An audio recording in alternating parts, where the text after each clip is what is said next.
It's time for the sharpest minds in the beauty industry to come together from around the world to share their brilliance, knowledge, and know-how to help you grow personally and professionally. These are the industry disruptors, the trendsetters, the leaders that think differently and change the standards forever. This is Lessons with Legends with your host, Jason Everett. What's going on, guys? It's Jason Everett, and man, we're having some tech fun this morning on Lessons with Legends. I got to do 3 starts today, and I think it's just because I need to get the intro for my special guest today perfect. So that's the jam. If you can hear me, do me a favor and say, I can hear you in the chat, because I want to make sure it's all working the way it needs to be.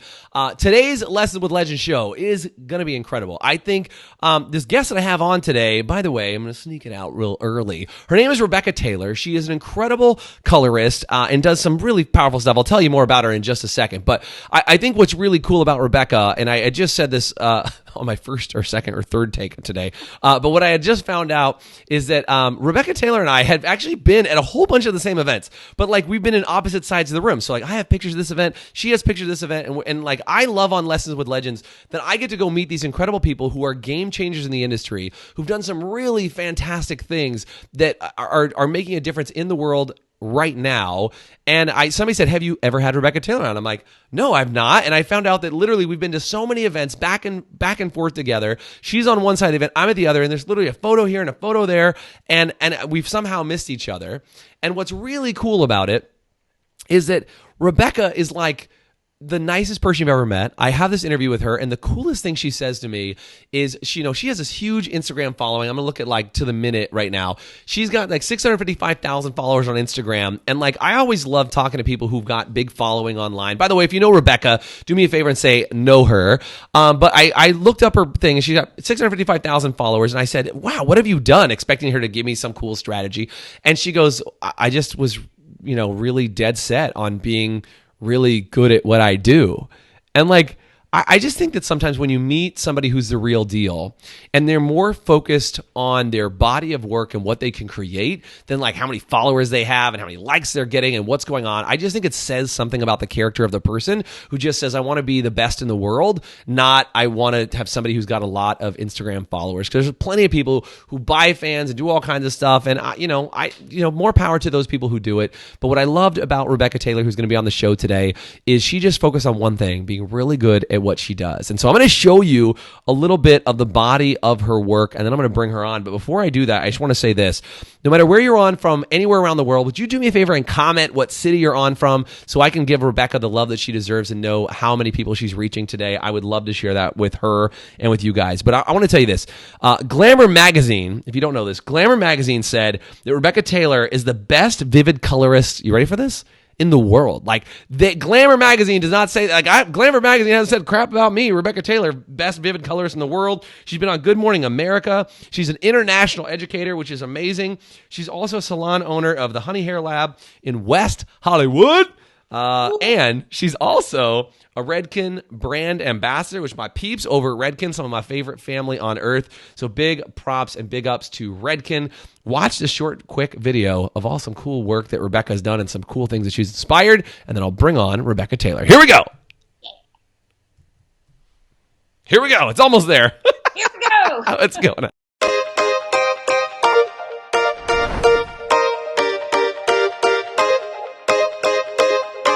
Rebecca Taylor. You can find me on Instagram as Rebecca Taylor Hair. I'm a fashion color specialist in West Hollywood.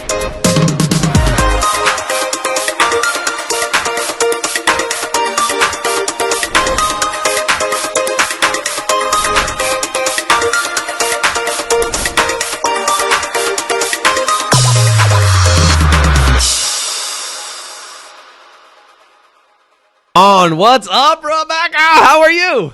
Morning, Jason. I'm good. Third time's a charm. I know. Technical difficulties. I'm stoked to be here. You know what? Technical difficulties. I think that's just par for the course sometimes. When you're trying to do cool things, the computer wizards at large, time to make your life a little more exciting. You know what I'm saying?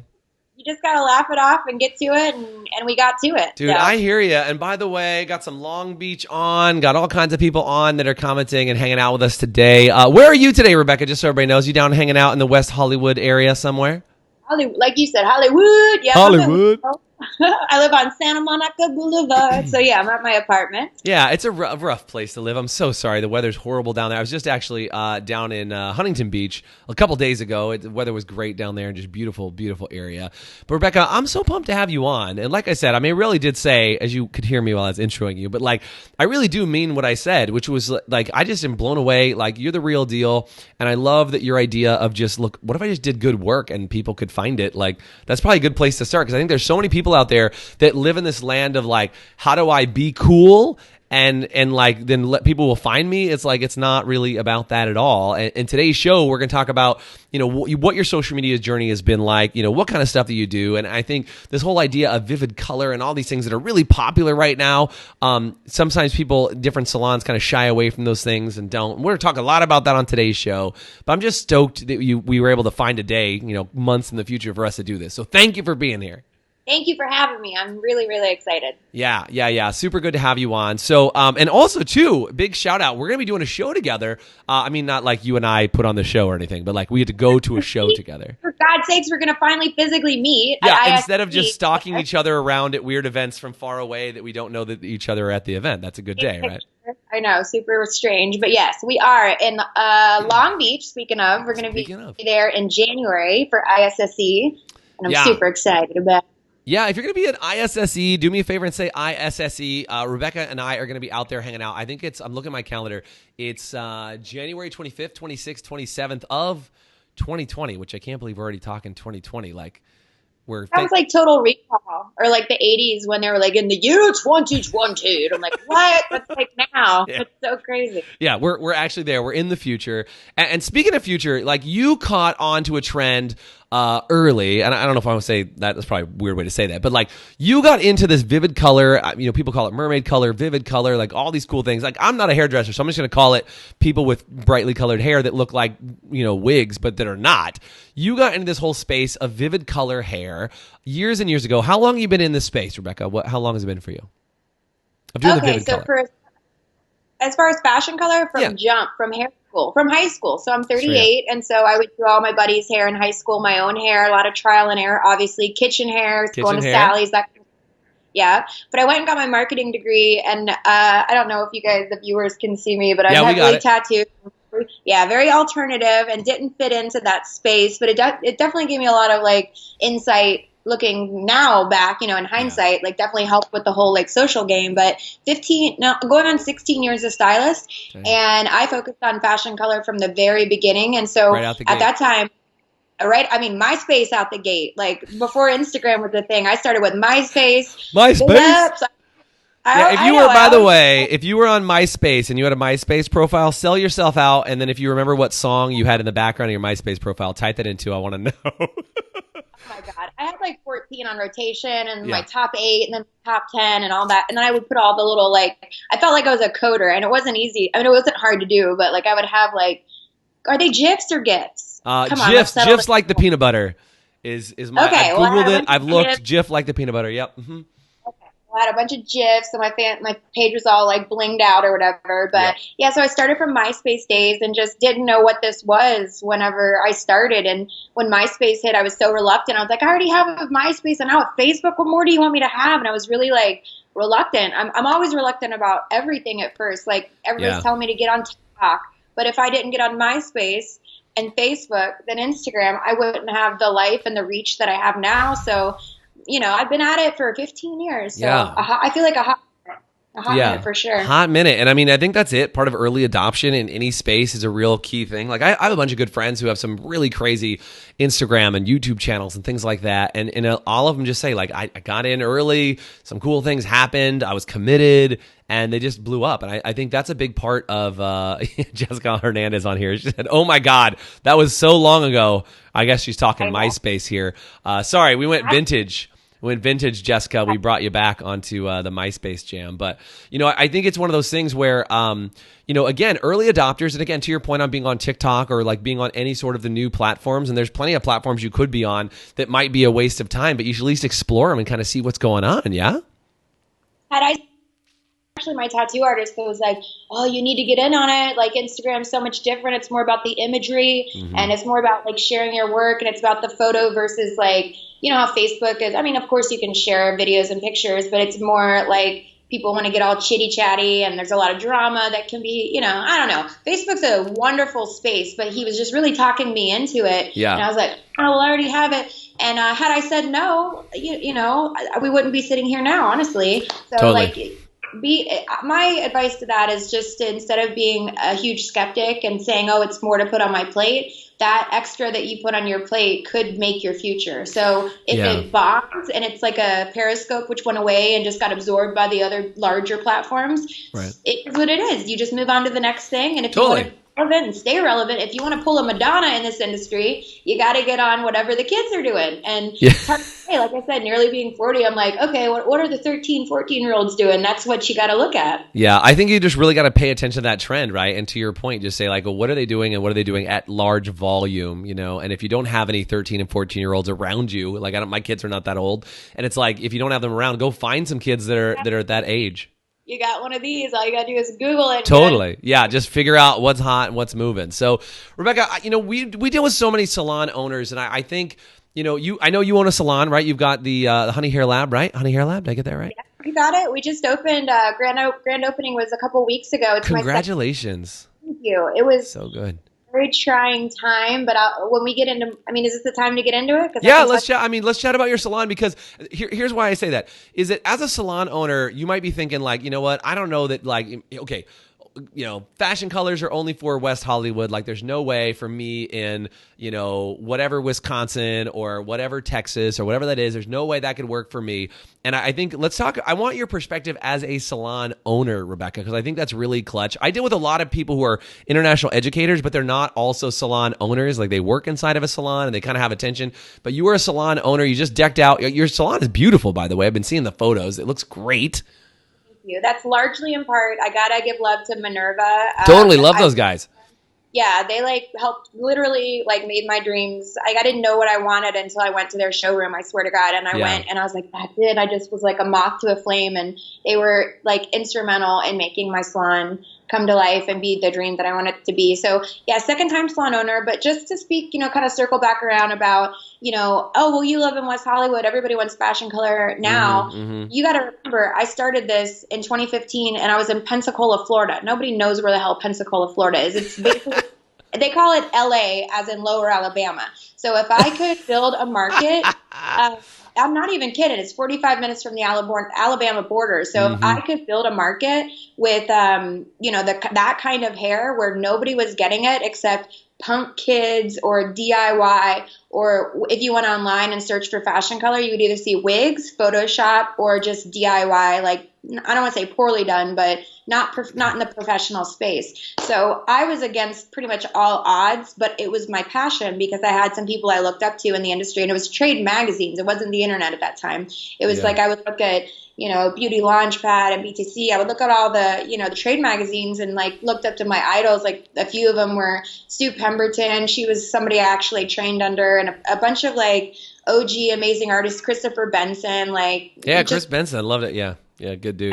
That's my boy. I love Benzo. So that's probably a horrible nickname for him, Benzo. Benzo. I don't, you know. He doesn't like it. That's why I call him. He doesn't like it, so that's why you bust his chops on that. I like it. That's what we have. We have that rapport. But just to get back to it. My thing is, like, I don't care what town you live in. If I could do this 15 years ago in Pensacola, it has become so mainstream. It isn't because I'm in West Hollywood. In fact, more people want blonde and balayage and what have you here than they want fashion color. Isn't that crazy?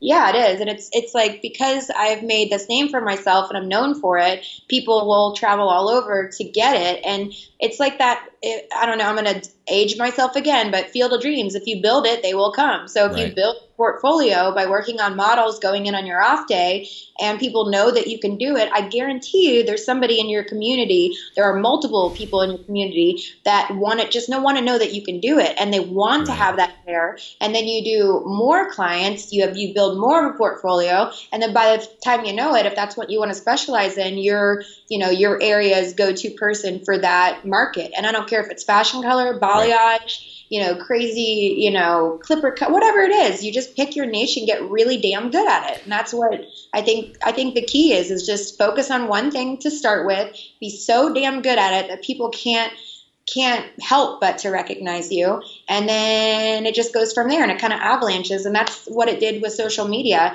It just built and built and built. And like you said, I didn't focus on the followers. I was just I'll tell you what, and this is like kind of just, I'm going to be getting real a lot. I like the real. Let's do it all the way through. Everybody does. There's not enough of it, to be honest with you. And I'm real, almost like, I don't know. Some people might think I'm over the top on my stories and shit, but it is, you are getting who you're looking at. So. I like it. Go ahead. I got you. So now I forgot what the hell I was going to say. That's all right. We were talking about niches and doing one thing really, really well. And you were talking about getting into it. And go ahead. So that's what I'm talking about. Okay, so going to your point about, like, you know, don't try to do things specifically to curate, like your main goal needs to be, I need so many followers. Like, you need to start first with what is your brand, what is your message, who is your audience. You need to identify these certain things. And me, the come up, like the building of an audience was so much more relaxed and just exciting because every month there was like a new opportunity and a new milestone that I hit. And now that I've been in the game for a hot minute, it's harder to maintain relevancy and not get in my own head about keeping that relevancy than it ever was the come up. So all you guys that have either gotten in later in the game or you're struggling with followers, this is your time to have fun and not sweat like, I have to be somewhere, I have to be at this certain number. Enjoy it and do it for the passion of doing hair and like uplifting others. And if your bag is like educating people, do it. I gave out so many free, like, that's all I did is I just shared all of my videos, all of my techniques for free. It wasn't anything for me to monetize or capitalize on at that point. It was just like I did it because I was truly passionate. And I think at that time was the cusp of us in this industry. There was a time in salons where, I'm not giving you my formula. Like, what are you talking about? That's my secret formula. Proprietary. Yeah, I'm not going to share anything. And I mean, I honestly don't like talking about myself very much, but especially not like, you know, bragging. And this isn't bragging, this is the real deal. But like, I was one of the first to be like, I don't care who I tell. You know, it's a different camp, it's a different client, it's a different color line, it's a different artist.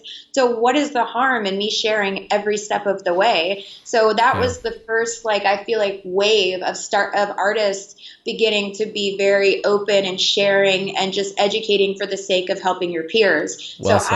That really solidified my foothold in the industry early on, was just sharing everything. Yeah, by the way, if you're one of those people who have benefited at some level from people sharing everything, do me a favor and hit the like button or hit the heart button, because I want to know. I think, you know, for me, Rebecca, it's really powerful what you said, is that like so many people come from a scarcity mindset, right? Of like, oh no, there's not enough. And if I share my one secret formula for the perfect, you know, Colonel Sanders recipe of whatever, like I won't be successful. And what I would say about all the people that I've interviewed who are like you in the sense of like, there's so many powerful people who've just been able to just give and give and give and give and like give endlessly instead of being in a position of being like, I'm going to keep this close to my chest and like not let anybody see it. I think the other has been what's been the largest way that people have grown is just when they give so freely that they just can't help but have more people around them. You know what I mean? And who does that serve? If you want to be stingy, it might serve you, but I think it does the opposite most of the time.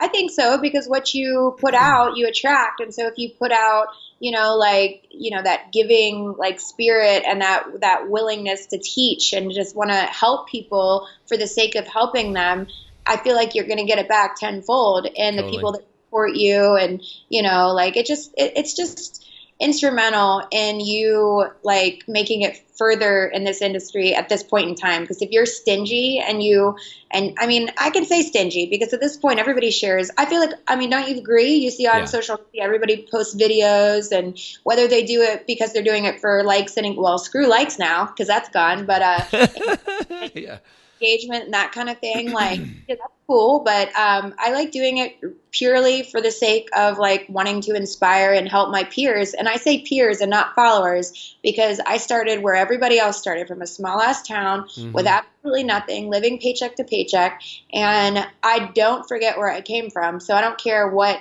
I've won, what I've done, where I live, I don't give two flying shits about that. I care about us as peers and as a group of like-minded, passionate individuals that give our blood, sweat, tears, our soul into this industry to make people feel beautiful.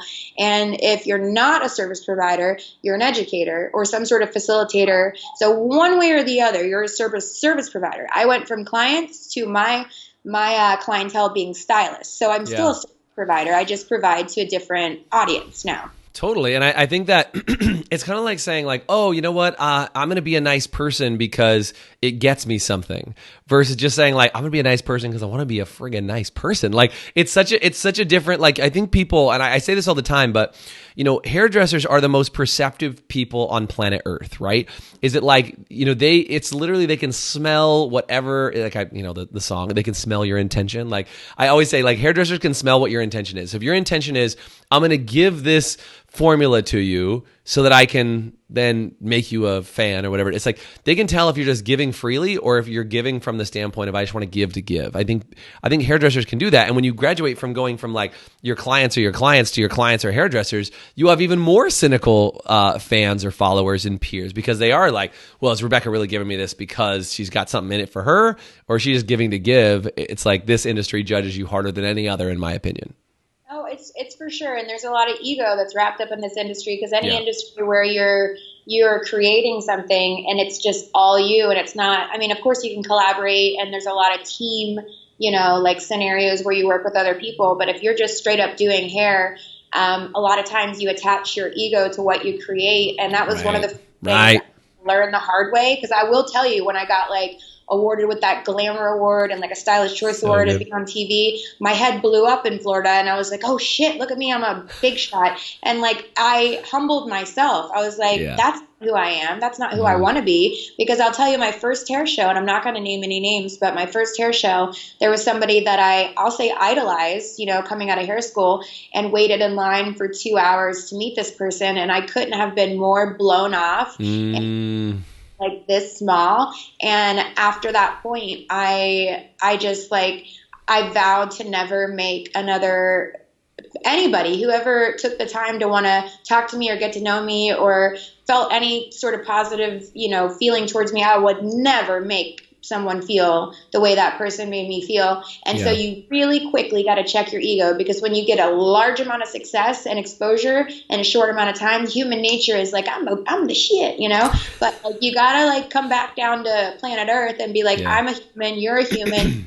Don't idolize anybody. Be inspired by people, you know, look up to people, want to maybe even emulate them, not rip them off, you know, emulate them. Because there's a lot of, I was talking to my homie, Christina Cheeseman. I don't know if you're familiar with her. She does amazing work. I was talking yesterday, actually, and just all the drama that can come from social media, because who did what first? Who gives a shit? You know, we're all putting our work out there to inspire. So if you are inspired by somebody and if you are intentionally emulating what you've seen, what is the harm in saying this person inspired me? You know, it doesn't, it just is, it's a good thing to pass around. So like, I just think we should take all the drama and the nonsense and the ego out and just do things for like really pure.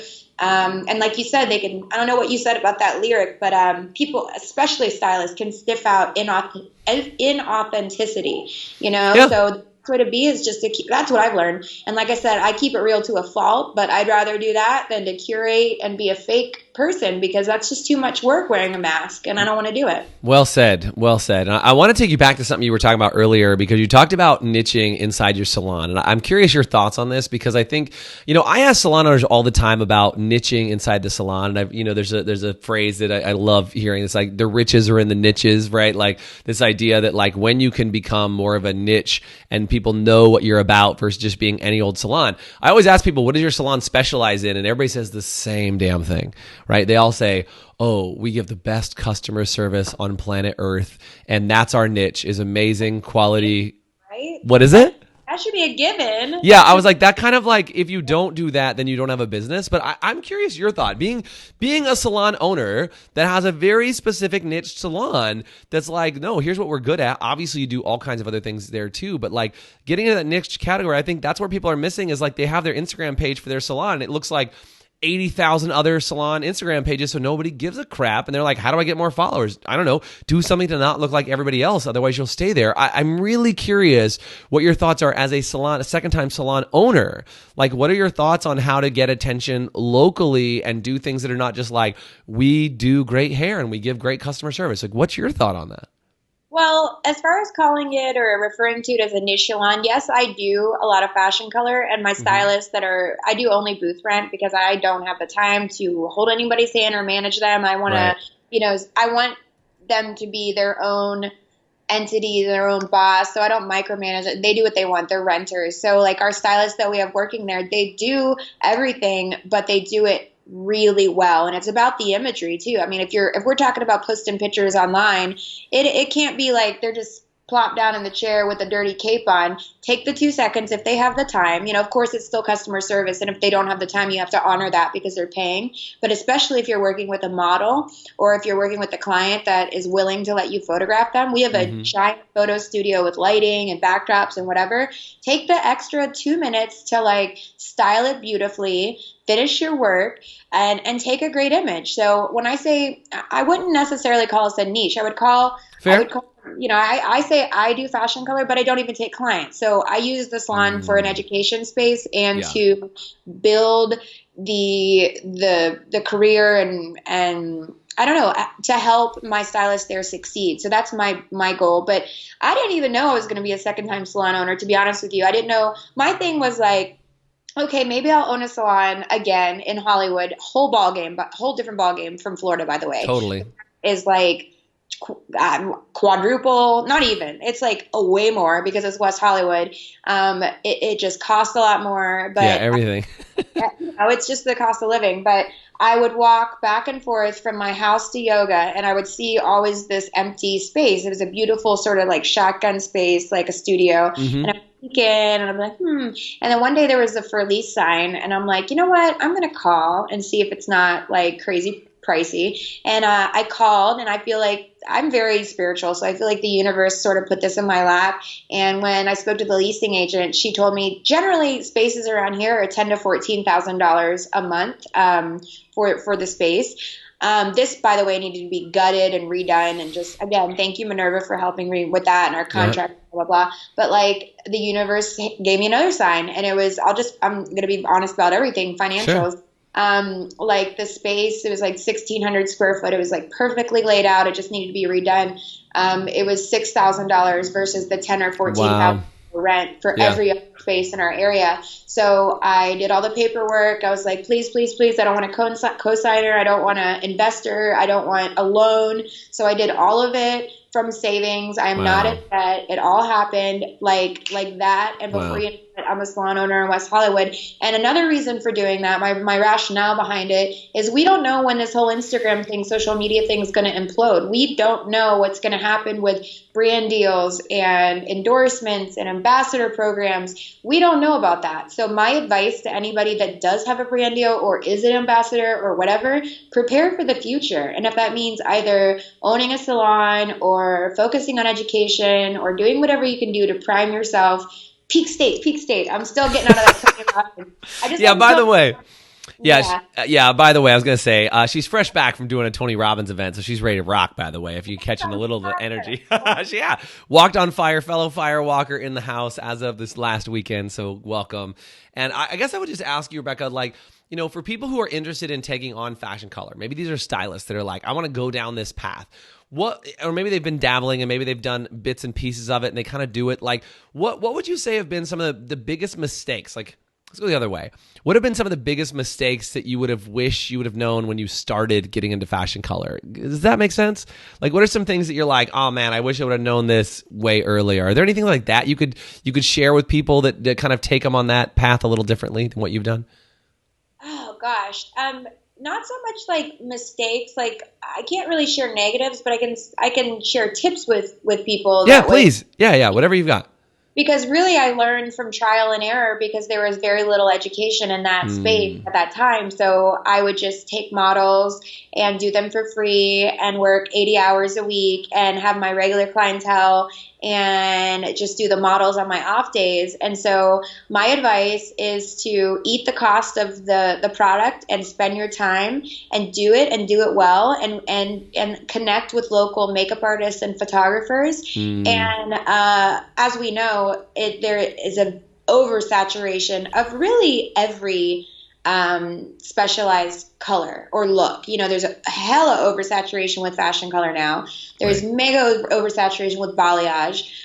Every market so far, because everybody's on social media now, is cornered, you know? So what's going to, in my opinion, is what is going to make you stand out is your personality and how you make people feel. So first of all, make sure your work is on point. Make sure that is like when you opened the show with saying, I just want to make sure if I went to marketing school, went back for hair school, I'm going to go take it to the limit and be the best I can possibly be. Yeah. You know, because a lot of people are like, well, you got your degree. Why the hell are you going back to hair school? You'd be a hairstylist. But we get a lot of bad, you know, people like to make comments, you know, like, oh, you just do hair. Like there's a lot of negative connotations that like are attached to our industry and what we do. People really discount being a hairdresser, but we touch lives. We transform people when they're feeling low. They walk out of the space feeling like a new person. Like we really can touch them on a deeper level than just their outward appearance. It starts with that, but it really goes deeper than that. So touching people and changing them is really, really important. So I just think standing out in this industry really has to do with you sharing yourself, you being a very giving person, an abundant person with whatever knowledge you have. Whether or not you work with a brand or a company. I mean, I started out with independent education when I really didn't have I didn't have anybody to like base it. I had no format. I didn't know what independent education was, to be, you know, completely blunt with you. 7 years I was an educator, and then I started doing classes, and they were like, hey, like, we know this is total Joico, like, you know, this is totally their format, but hey, would you do a class like on the slide? I'm like, why don't I? So that kind of like led into me becoming an independent educator and the whole the rise of the independent education movement. Totally. And I think the only other person to my knowledge that did it back in the day was Ira Pope Sage and TJ Muldoon were the two very underground artists that I saw on social media, but no one else had done it. And it was trial by fire. I created my curriculum. I did wild things. Like I did a 6-day up the entire East Coast tour in 7 days, 6 different salons in 7 days. Oh man. I barely slept. I rented a Yukon, packed up my gear with my assistant and my partner at the time, and we did that shit. And I've toured all over the world doing independent education, and it just led me to other things. It led me to the Redken deal. It led me to in the last 3 years, like I formulated my own color line, a lot of changes with that. We're not going to get into that, but it really opened a lot of doors and helped me meet a lot of people that helped me grow, and we helped each other. And it's really about community. So just to stick a pin in this statement, just make sure your work is good as hell. Make sure you strive for excellence. You take the time to get that imagery so people know you're dope. And then really the only thing that no one can duplicate is no one can be you. So give of yourself online, show your personality, try to be uplifting and helpful, because like nobody can rip you off. And if somebody does try to rip off your personality, for God's sakes, people know who did what first and who's being who. So that's the big takeaway, because in the sea, the beautiful sea of imagery you see on the internet, like I said, very oversaturated. So there's only one way to stick out now. It's your personality. That's it. That's my opinion. Let me ask you this, because I've asked lots of people this question. I don't know that I've ever gotten a crazy good answer, and who knows, maybe you got one, maybe you don't. I don't know, but like, no pressure. Well, I'm just saying, like, I've asked this question, and like the question of like, how do you be more of yourself? Right. I think a lot of people, like, they kind of like know what it's like to try and pretend to be somebody else. But like this whole idea, when you say like, just be you and let your personality shine through, what have you found for you, Rebecca, that like has helped you be you? Like you've said it multiple times, like I just be me because that's the only person I know how. But like, what would you advise somebody on trying to be themselves more? Like, and that's why I said it's a hard question. No, it's actually not for me. I have one Perfect. word. Vulnerability. Vulnerability. Yeah. Okay, so not everything is roses and kittens and unicorns and rainbows.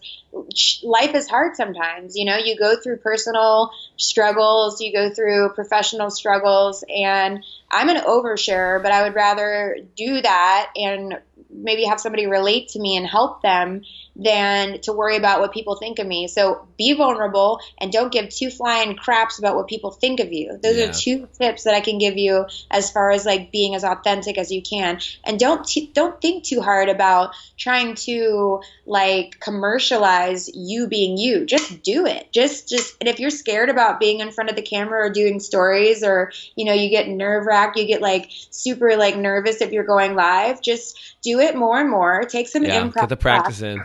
Yeah, and just before you know it, I mean, if you're truly being you, you don't have to try. So I share a lot about my personal life. Like I just had weight loss surgery. I do a lot of posts about that. That's really inspiring to people. That was my goal. Really. I was going to ask, was that? I mean, that's a pretty, like, just to chat about that for a second. Like, that's a pretty vulnerable thing to have gone through and share. And I'm sure it comes up all the time. Would you say that your weight loss has been one of the most vulnerable things you've gone through publicly, or are there other stuff that you've gone through that have been more vulnerable?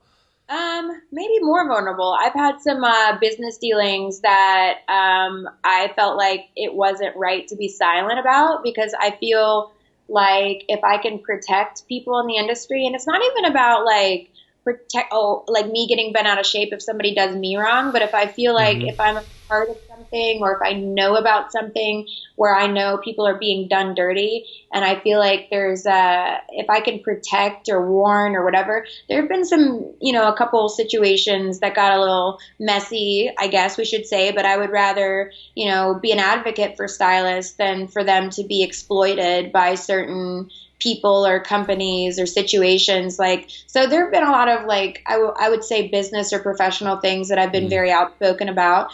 So that was, you know, a public opinion thing where people either thought like, you know, stay out of it, you know, keep your mouth shut. And then there was a lot of people like, thank you, I'm glad you shed some light on that. But the weight loss thing was maybe one of the most vulnerable personal things that I've posted, especially posting side-by-side pictures where I'm in my chonies and, you know. Like, yeah, so let's just chat about that for 2 seconds. I mean, you know, can't not come up. Is that you went from how much did you lose? Can I ask that?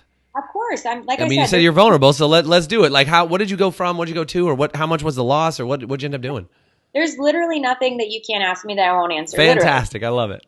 Yeah, you're going to test me on this, and that's okay. I might. I actually get off, like, not in a weird way, not in a creepy way, but I get off on, like, just getting down to, and, like, fucking speaking, you know, truth, because we don't have a lot of that in today's society, I feel like.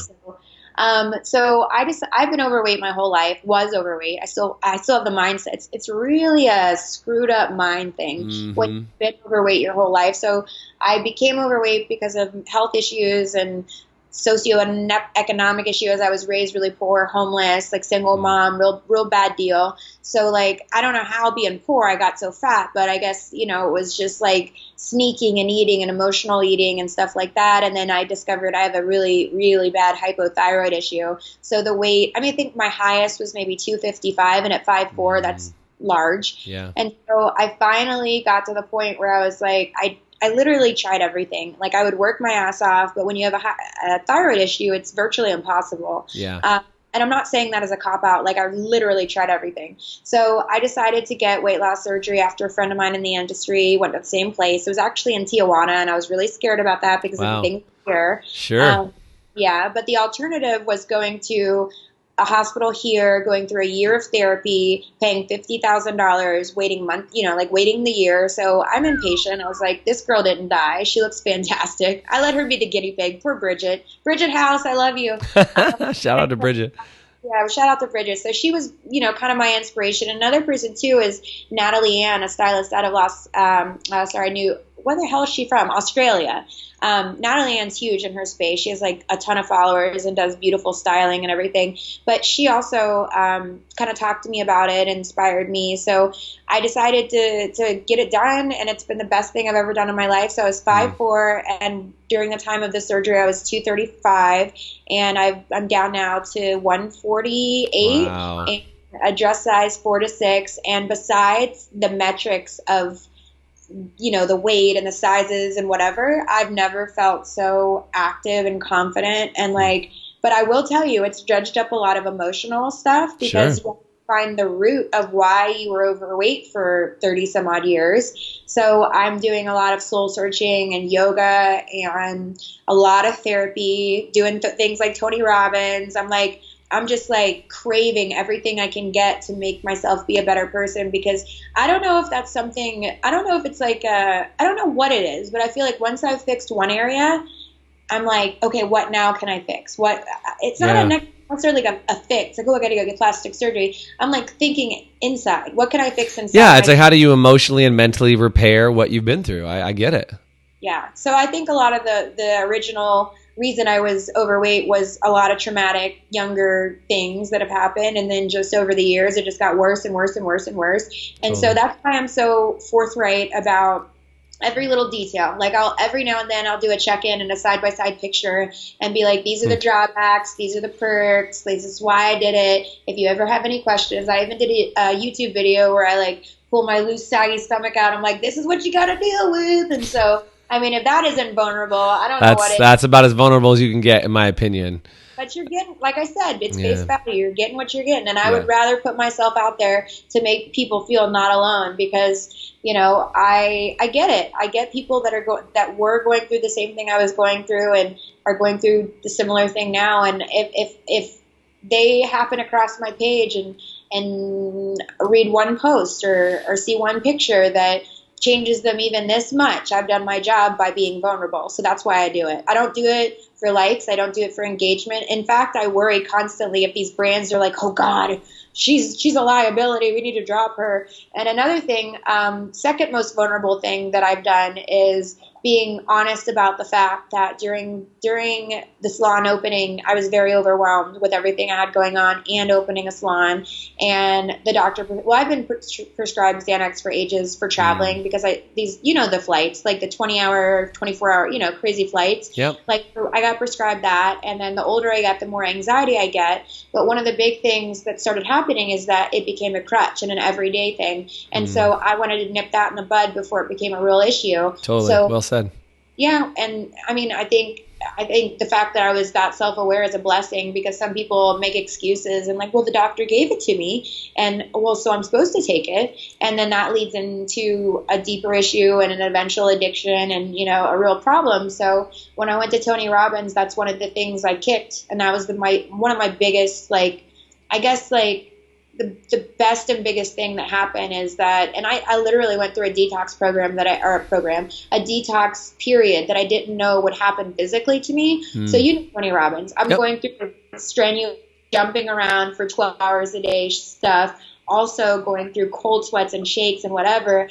But I've kicked that, and I was very vulnerable and honest on my stories, and because I'm not perfect, and people think on social media it's a highlight reel, not mine. I'll share the sad truth, the happy truth, the ugly truth, the real truth, because I'm just like everybody else. I don't care how many followers you have. People walk around some people walk around like they got their damn numbers stamped on their forehead, that's who identifies them. Your follower count does not equal your self-worth. So people need to get that through their heads and know that more than I think the most powerful thing that I ever got from a social media is just somebody came up to me and said, hey, I was actually at a restaurant and somebody from a couple booths down was like, hey, real quick, are you Jason Everett? And this was in town, it was nothing crazy, but it was just this thing where somebody came by and they were like, are you Jason? 'Cause I heard your voice and we listen to you in sales meetings and our stuff all the time. And I heard your voice. I wanted to come say, hey. And I was like, that one person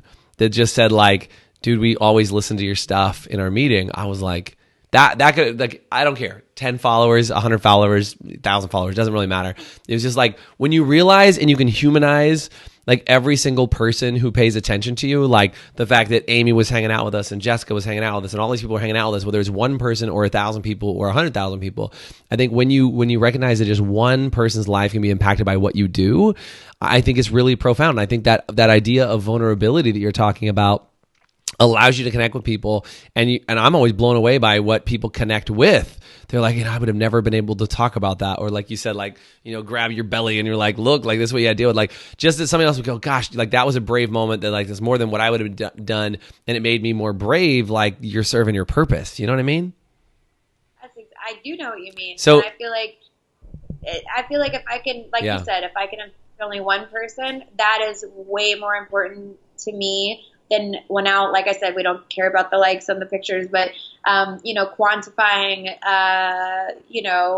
people's perception of like, oh, I like it or I don't like it. That goes backseat when it comes to what's more important to me. And that's the whole jam on, speaking of going back to social media, that's the jam on like Instagram saying, let's pull likes, because they were saying it's stifling creativity. And they're like, people are doing things for likes instead of doing things for, being who they really are. And the likes are good, and it kind of created that level of social media addiction, but it also has started to kill what people are able to create, because they're less worried about being themselves. They're more worried about, will this get a like, right? Oh, I was guilty of that. I was sure. Who's not guilty of that, for crying out loud?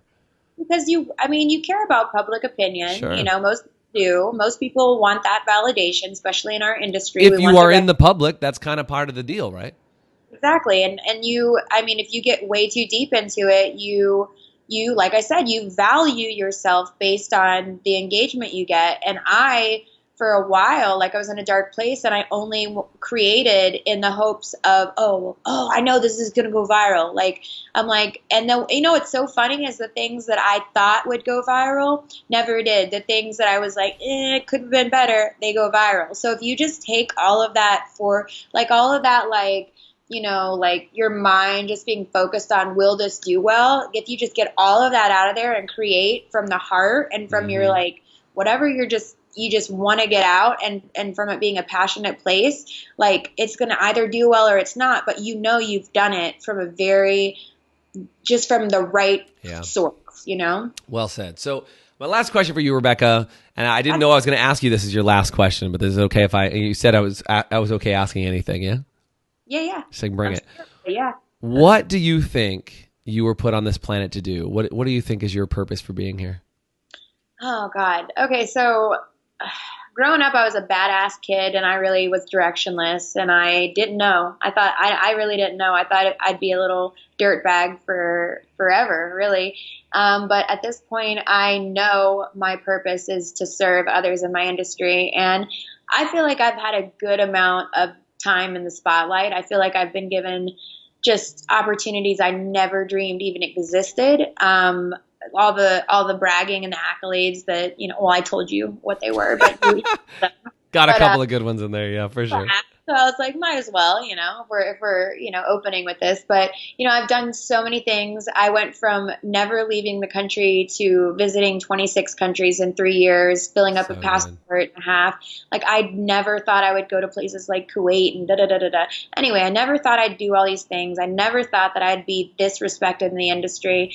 But at this point, I don't want it to be about me. I don't want to be in the spotlight per se anymore.